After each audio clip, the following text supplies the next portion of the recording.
화요일 아침입니다. 주님이 다시금 베다니의 숙소를 나서시죠. 다시금 예루살렘 성전으로 향하십니다. 오늘은 또 어떤 일이 있을런지, 오늘은 또 어떤 가르침을 주실런지, 그리고 오늘 본문의 말씀을 통해서 주의 성령께서 오늘 이 시간 저와 여러분에게는 무엇을 말씀하실런지 귀 기울이고 또 깨닫게 되는 그런 우리들 모두이기를, 복된 시간이기를 축복합니다.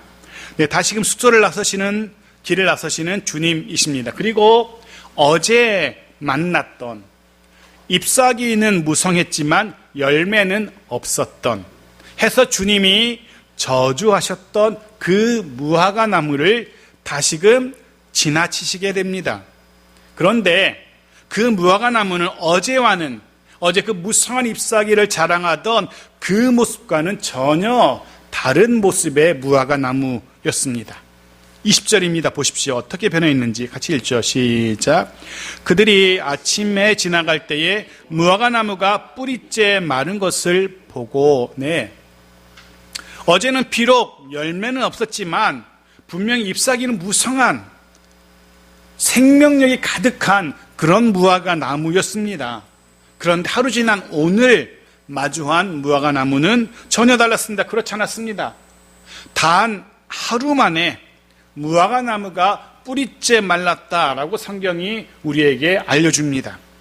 뿌리째 마른 무화과 나무, 생명력을 서서히 잃어가는 정도가 아니라 이미 완전히 그 생명력을 잃어버린, 이제는 도저히 다시금 살아날 가망성이 전혀 없는, 소생을 기대할 수 없는 그런 상태였던 겁니다. 지난주 나눈 말씀을 기억하실 겁니다. 잎사귀는 무성하지만 열매는 없는 무화과 나무, 그것은 그 무화과 나무 자체를 의미하는 것보다는 당시에 이스라엘의 종교 지도자들을, 그리고 그 기능과 존재의 의미, 목적을 상실한 예루살렘 성전을 가리킨다고 해서 무화과 나무를 향한 주님의 저주의 선포는 곧 이들 종교 지도자들과 성전을 향한 저주의 선포였다라는 말씀을 우리가 함께 나누었습니다. 그렇다면 우리는 짐작할 수 있습니다. 이 뿌리째 마른 무화과 나무를 바라보면서 우리는 짐작할 수 있죠. 이스라엘의 종교 지도자들 그리고 성전은 이미 그 생명력을 완전히 잃어버린 상태라는 것을, 이제는 도저히 회복이 불가능한 상태라는 사실을 우리는 이 뿌리째 마른 무화과 나무를 보면서 쉽게 짐작할 수 있을 겁니다. 실제로 이후에 종교 지도자들은 하나님의 아들이신 메시아이신 예수를 십자가에 못 박아 죽이기까지 하죠. 종교 지도자로서의 생명을 상실한 것이 여실히 드러납니다. 그리고 이스라엘의 자부심이었던 예루살렘의 성전 역시 이후에는 돌 위에 돌 하나도 남지 않았다라고 표현될 정도로 말 그대로 처참하게 철저하게 무너져 내리게 됩니다. 뿌리째 마른 무화과 나무는 이런 종교 지도자들과 성전의 내일을 보여주고 있습니다. 그리고 21절 보십시오. 21절 같이 읽죠. 시작. 베드로가 생각에 나서 여짜오되 랍비여 보소서 저주하신 무화과 나무가 말랐나이다. 베드로가 기억하고 있었습니다. 어제 무화과 나무를 향한 주님의 저주를 기억하고 있었던 겁니다. 해서 더더욱 놀랐던 겁니다. 이 무화과 나무가 하룻밤 사이에 뿌리째 마른 것이 우연히 일어난 자연현상이 아니라는 것을 베드로가 깨달았던 거죠. 주님의 말씀대로, 주님의 말씀의 성취라는 것을 베드로가 깨달았던 겁니다. 그래서 베드로가 놀라서 소리칩니다. 보소서라고, 놀람의 감탄사입니다. 이런 의미죠. 우와, 주님 보십시오. 이런 의미입니다. 놀랄만도 합니다. 베드로가 너무나 놀란 겁니다. 단 하룻밤 사이에 그토록 생명력 왕성하던 나무가 완전히 그 생명력을 잃어버리고 말랐기 때문에 놀랄 수밖에 없습니다. 자연현상으로는 도저히 설명할 수 없는, 설명이 불가능한 그런 일이었기 때문에, 자신의 눈으로 직접 보지 않았더라면 베드로 자신도 절대로 믿을 수 없는 일이었기 때문에 베드로는 놀라고 또 놀라고 있는 겁니다. 너무나 놀라서 보소서 우와 주님이라고 소리치고 있습니다. 이 베드로의 이 놀라움의 감탄사를 묵상하면서 그런 생각을 해보았습니다. 저와 여러분의 삶 가운데, 가정 가운데에도 이런 놀라운 일들이 있었으면 좋겠다는 그런 생각을 해봅니다. 물론 본문과는 다르게 이런 부정적인 놀람이 아닌 긍정적인 놀람, 기쁨과 감사가 가득한 그런 놀람이 우리의 삶 가운데도 있었으면 좋겠다라는 그런 소원을 품어봅니다.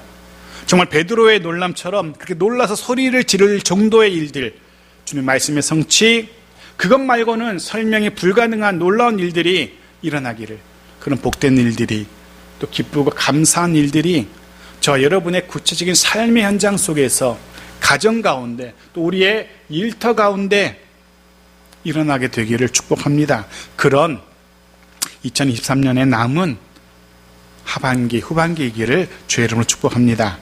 그리고 본문에서 우리가 또 하나 주목해야 될 모습이 있다면 역시 베드로의 모습입니다. 베드로는 역시 수제자다웠습니다. 베드로는 누구 하는 말대로 베드로는 베드로답습니다. 베드로는 이 뿌리째 마른 무화과 나무를 그냥 지나치지 않았던 겁니다. 그 나무의 마름을 보고 그는 주님의 말씀을 생각했던 겁니다. 떠올렸던 겁니다. 이게 굉장히 중요합니다. 어쩌면 사실은 주변에 또 다른 많은 나무들이 있었을지도 모릅니다. 그 중에는 이 무화과 나무처럼 이미 말라버린 그런 나무들도 있었을지도 모릅니다. 혹은 그 나무가 마른 것 보면서도 나무가 말랐네 하고 그냥 지나칠 수도 있습니다. 얼마든지 지나칠 수도 있습니다. 다른 일에 신경 쓰다 보면 주님이 걸어가시는 길 따라가고 다른 제자들 이렇게 함께 돌아가면 두런두런 이야기하면서 걷다 보면 마른 무화과 나무 그거 대수롭지 않게 여길 수도 있습니다. 하지만 베드로는 그냥 지나치지 않았다는 겁니다. 완전히 말라버린 무화과 나무를 보면서 그 순간 그는 주님의 말씀을 떠올린 겁니다. 네, 이게 중요합니다. 우리의 삶 가운데 일어나는 수많은 일들, 어쩌면 그냥 스쳐 지나갈 수도 있는 그런 크고 작은 수많은 일들, 그 속에서 우리도 주님의 말씀을 떠올릴 수 있어야 된다는 겁니다. 기억할 수 있어야 된다는 겁니다. 때마다 일마다 그 속에서 주님의 말씀이 떠오르고 그 말씀을 내 삶에 구체적으로 적용할 수 있었으면 합니다. 말씀의 사람들, 주님의 말씀을 기억하며 그 말씀을 내 삶에 적용하며 살아가는 사람들, 저 여러분이 그런 말씀의 사람들이기를 주님의 이름으로 축복합니다. 그러기 위해서는 가장 먼저 전제되어야 될 것이 주의 말씀을 늘 가까이 하는 겁니다. 수시로 그 말씀을 읽고 생각나고 기억하고 하는 그런 훈련들이 우리 삶 가운데 있어야 됩니다. 이미 상반기를 마무리했습니다. 여러분, 하나님의 말씀의 성경을 지난 상반기 동안 얼마나 가까이 하셨는지요? 얼마나 읽고 묵상하고 해보셨는지요? 바라기는 이후에 남은 한 해 말씀을 더 가까이 하고 읽고 듣고 묵상하면서 그것이 우리의 삶의 기초가 되어서 모든 일마다 때마다 주의 말씀이 떠오르고 그 말씀이 내 삶에 적용될 수 있는 그런 복된 말씀의 사람들이기를 주의 이름으로 축복합니다. 네, 그렇게 놀라는 베드로를 향해서 그리고 제자들을 향해서 주님이 말씀하십니다. 22절 보십시오. 같이 읽죠. 시작. 예수께서 그들에게 대답하여 이르시되 하나님을 믿으라. 놀라서 입을 다물지 못하는 베드로를 향해서 그리고 제자들을 향해서 주님께서 말씀하십니다. 하나님을 믿으라. 하나님을 믿으라. 무슨 의미일까요? 이런 의미입니다. 뭘 그렇게 놀라니? 내가 그렇게 될 거라 하지 않았니? 베드로야, 얘들아, 내 말을 믿으렴. 그리고 하나님을 믿으렴. 그럼 이것보다 그보다 더한 것들도 경험하게 될 거란다. 이런 주님의 말씀인 겁니다. 하나님을 믿어라. 놀랄 거 없어. 내가 말한 대로 될 거라 하지 않았니? 동시에 이 말씀은, 하나님을 믿으라는 이 주님의 말씀은 당시 믿음의 대상으로까지 여겨졌던 성전이 아니라 민족의 자부심으로 여겨지던 그 화려하고 웅장한 성전 건물이 아니라 이 뿌리째 마른 무화과 나무처럼 이미 그 생명력을 상실하고 존재의 의미와 목적을, 기능을 잃어버린 껍데기에 불과한 성전이 아니라 그 성전을 성전 되게 하시는 성전의 주인이신 하나님을 믿어야 한다는 그런 주님의 선언이기도 합니다. 눈에 보이는 화려한 건물이 믿음의 대상이 되어서는 안 된다는 거죠. 그 성전은 지금은 보기에 화려하고 멋져 보이지만 정말 종교심이 그냥 될 정도로 그런 모습이지만 이 성전은 곧 뿌리째 말라버리게 될 겁니다. 처참하게 무너지게 될 겁니다. 그 성전이 믿음의 대상이 되어서는 안 된다는 겁니다. 그래서 그런 깨달음을 얻게 되죠. 하나님 아닌 다른 의지하는 것들, 그것이 돈이든 권력이든 명예든 건강이든 하나님 아닌 다른 의지하는 것들, 분명 그것 뿌리째 말라버리는 그런 날을 우리가 맞이하게 될 겁니다. 아니, 어쩌면 점점 말라가고 있는 것을 우리가 피부로 느끼고 있는 것들도 우리가 있죠. 점점 말라가는 것 피부로 느끼죠. 정말 죄송한 말씀이지만 특별히 우리 권사님 앞에서 정말 해야 할 소리는 아니지만 사실 저도 이미 몸에 이것저것이 문제가 생기기 시작합니다. 여러분도 아마 다 그러실 겁니다. 건강이, 육체가 서서히 말라가고 있음을 느끼게 됩니다. 어느 TV 프로그램을 보니까 18살이 지나면 몸에 노화가 진행된대요. 18살이 지나면 건강이 서서히 말라가고 있음을 우린 피부로 느낍니다. 그리고 그나마 노후를 위해서 차곡차곡 준비해두는 통장의 잔고들, 그것도 점점 말라가고 있는 우리들이지 않습니까? 저의 이야기이며 또 여러분의 이야기일 겁니다. 베드로 사도의 고백처럼 풀과 같이 마를 수밖에 없는 이 땅의 영화고 풀과 같이 마를 수밖에 없는 세상 영광이라는 것을 우리가 다시 한번 깨닫게 되어집니다. 그런 것들 의지해서는 안 됩니다. 그렇게 우리가 의지하고 싶어하는 것들, 의지가 될 만한 것들, 그것이 말라가기 시작할 때 그때 우리가 어떻게 됩니까? 그때 우리에게 필요한 것이 무엇입니까? 주님의 말씀처럼 하나님을 믿으라. 네, 하나님을 향한 믿음입니다. 하나님만을 신뢰하는 것, 이것이 우리에게 필요합니다. 특히나 당시 시련과 핍박을 당하며 하루하루를 견뎌내고 살아내던 로마의 성도들, 그들에게 정말로 필요한 것이 무엇이었겠습니까? 그전까지 지금까지 믿음의 대상으로 여겨졌던 교회가 문을 닫게 되고 여지까지 의지가 되었던 종교 지도자들, 믿음의 선배들, 그들이 등을 돌리며 신앙을 부인하는 그런 일들이 점점 늘어지고 말라져가는 그런 상황 속에서 주의 말씀이 현실에 도무지 도움이 되지 않는 것 같은 그와 같이 삶이 말라가는 그런 현실 속에서 정말 그들에게 필요했던 것, 그것은 하나님을 향한 변하지 않는 믿음이었습니다. 건물로서의 교회가 문을 닫게 되고 종교 지도자들이, 교회 지도자들이 신앙을 배반하며 등을 돌릴 때 자신의 삶의 모든 것들이 말라가는 그 상황 속에 정말 필요했던 것, 하나님을 향한 믿음이었습니다. 하나님을 믿으라. 사랑하는 성도 여러분, 하나님을 믿어야 됩니다.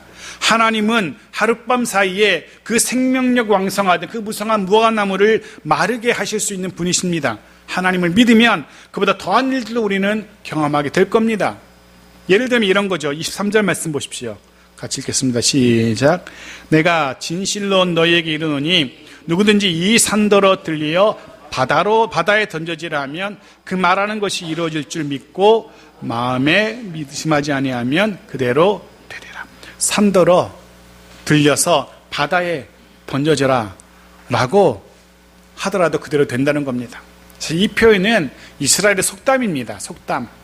불가능한 일이라는 것을 의미하는 속담입니다. 산더러 바다에 빠져, 불가능한 일이죠. 그런 비슷한 속담이 예루살렘에는 이스라엘 여러 개 있었습니다. 예를 들면 하나만 더 보여드릴게요. 스가랴 4장 7절 보십시오. 이런 속담도 있습니다. 같이 읽죠. 시작. 큰 산아 내가 무엇이냐? 내가 스룹바벨 앞에서 평지가 되리라. 큰 산, 태산이 평지로 바뀌는 것, 역시 불가능한 일이라는, 도저히 할 수 없는 일이라는 이스라엘의 속담입니다. 주님의 말씀이 본문, 산이 바다에 빠지는 것, 불가능한 일이죠. 어떻게 그런 일이 있을 수 있겠습니까? 그래서 주님이 그렇게 말씀하십니다. 불가능한 일이지만, 불가능하다고 생각되지만 세상 사람 모두가 안 된다라고 말하겠지만 하나님을 믿는다면, 그리고 의심하지 않는다면 그대로 될 거야 라고 주님은 말씀하시며 약속하고 계십니다. 믿고 의심하지 않으면 그대로 되리라. 아멘. 이루시는 하나님이심을 믿어야 됩니다. 저와 여러분의 간절한 기도에 응답하시고 이루시는 하나님이심을 의심하지 말아야 됩니다. 그대로 되리라. 실제로 예수님의 제자들은 그런 일들을 이미 경험해 봤습니다. 불가능한 일이었지만 주님을 믿을 때 그대로 되리라 했던 그 일이 제자들은 이미 경험한 적이 있습니다. 예를 들면 물 위를 걸었던 베드로 우리가 기억합니다. 불가능한 일입니다. 자연현상으로서는 있을 수 없는 일이지만 그대로 되었습니다. 영적 존재들인 귀신들이 항복하는 것들도 제자들은 이미 경험했습니다. 그대로 되리라. 믿고 의심하지 아니하면. 설립 9주년을 기념하며 감사하는 오늘입니다. 돌아보면 아쉬움이 참 많은 시간들도 기억됩니다. 그런데 또 돌아보면, 찬찬히 하나씩 돌아보면 아쉬움보다는 감사함이 더 큰 시간이었던 것 같습니다. 그리고 바라기는 이후로 우리의 공동체를 통해서 이루실 하나님, 그대로 이루실 하나님의 일하심을 기대하게 됩니다. 하나님의 선하심과 역사하심이 이후로도 또 다른 1년을 향해서 나아가는 우리의 발걸음과 함께 하실 겁니다. 더불어 여기까지 함께 하신 여러분 모두의 삶 속에도, 또 여러분의 가정과 일터 가운데도 이렇게 그대로 이루시는 하나님의 이루심이 있기를 주의 이름으로 축복합니다. 사랑하는 성도 여러분, 우리의 말하는 것들이, 우리의 소원하며 간절히 기도하는 것들이 그대로 되어지기를 주의 이름으로 축복합니다. 그러기 위해서 믿어야 됩니다. 의심하지 말아야 됩니다. 이루시는 하나님을 경험하게 될 겁니다. 자, 주님이 말씀을 가르침을 이어가십니다. 24절이죠. 같이 읽겠습니다. 시작. 그러므로 내가 너희에게 말하노니 무엇이든지 기도하고 구하는 것은 받은 줄로 믿으라. 그리하면 너희에게 그대로 되리라. 받은 줄로 믿으라. 받은 줄로 믿으라. 아직 받지 않았습니다. 심지어는 비록 지금은 내 눈앞에, 내 손에 이루어진 것이 하나도 없다 할지라도 그럼에도 불구하고 분명 기도한 그대로 이루어질 것에 대해 확신해야 합니다. 그것을 성경은 믿음이라고 표현합니다.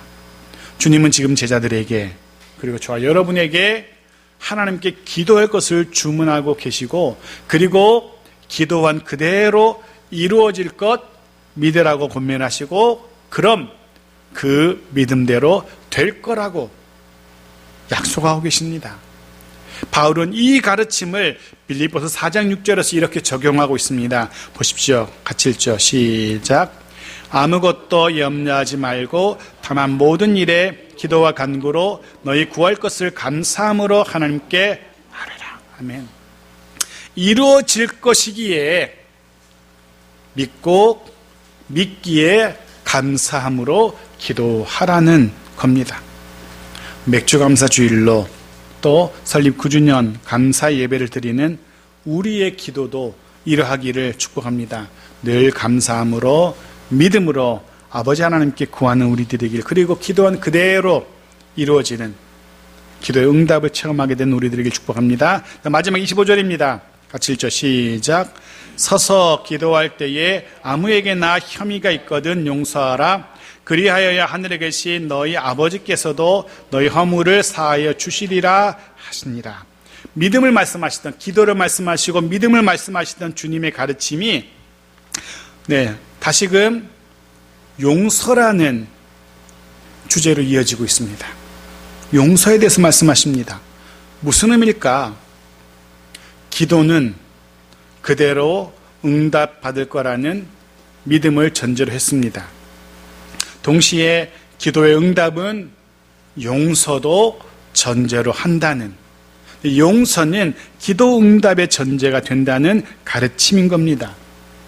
수평적인 사람과의 관계에서 화평, 용서를 이루지 못한 사람이라면 수직적인 하나님과의 교통과 사귐, 기도의 응답, 그건 역시 불가능하다는 그런 주님의 가르침인 겁니다. 함께 어울려 살아가고 있는 가장 가까운 가족들, 이웃들, 믿음의 공동체와의 사이에서 화평을 이루며 살지 못한다면 위에 계신 하나님도 우리와 화평케 될 수 없다는 그런 주님의 가르침인 겁니다. 주님은 이미 이런 용서에 대해 주님이 가르친 적이 있습니다. 보십시오. 마태복음 5장 23절, 24절 읽고 말씀을 정리합니다. 같이 읽죠. 시작. 그러므로 예물을 제단에 드리려다가 거기서 내 형제에게 원망들을 말한 일이 있는 것이 생각나거든 예물을 제단 앞에 두고 먼저 가서 형제와 화목하고 그 후에 와서 예물을 드리라. 네, 먼저 형제와 화목하고 그 후에 하나님께 예물을 드리라는 용서는 하나님의 기도 응답의 전제 출발이 된다는 주님의 가르침인 겁니다. 아마 여러분도 경험해 보셨을 겁니다. 누군가를 향한 분을 마음에 가득 품고 그 마음 가지고 하나님께 과연 기도할 수 있을까? 그럴 수 없습니다. 내 마음 가득이 분노가 가득한데 어떻게 하나님께 우리 입을 열어서 기도할 수 있겠습니까? 기도가 되지 않습니다. 원망, 하소연, 저주, 그것이 마음에 가득하다면 하나님 향한 기도가 온전한 기도가 될 수 없는 겁니다. 해서 주님은 먼저 마음의 화평, 이웃과 간에 이루어지는 사람 사이에서 이루어지는 화평을 말씀하고 계시는 겁니다. 그 후에야 하나님이 기뻐하시는 기도의 자리에 나아갈 수 있다는 겁니다. 그래야 하나님의 기도 응답을 경험할 수 있다는 말씀인 겁니다. 말씀을 정리합니다. 오늘 맥주 감사 주일로 또 설립 9주년의 감사 주일로 예배합니다. 오늘 우리는 우리의 기도에 응답하신 또 이후로 더 풍성하게 이루실 하나님, 저 여러분을 향하여 우리의 가정과 일터 교회를 향하여 그 놀라운 일을 이루실 하나님을 기대하며 기뻐하며 감사 예배를 드립니다. 먼저 여기까지 함께 하시며 도우신 하나님의 은혜를 향한 감사가 있기를 원합니다. 그리고 이후로 더 풍성하게 더 멋지게 우리 삶 가운데 이루실 하나님의 일하심을 기대하면서 늘 하나님께 감사함으로 하나님을 신뢰함으로 그 하나님 앞에 기도하며 그 하나님과 함께 걸어가는 우리의 남은 발걸음 되기를 주의 이름으로 축복합니다. 2023년의 남은 후반의 6개월 또 다른 10주년을 향한 우리의 출발, 그 첫 발을 내디디면서 더더욱 하나님만을 신뢰하기로 다짐하는 우리들이 바랍니다. 하나님의 일하심을 믿고 의심하지 않고 그러하게 지금부터 더 당당하게 믿음으로 앞으로 나아가는 우리들 모두이기를, 또 우리의 가정과 우리의 교회이기를 주의 이름으로 축복합니다. 아멘.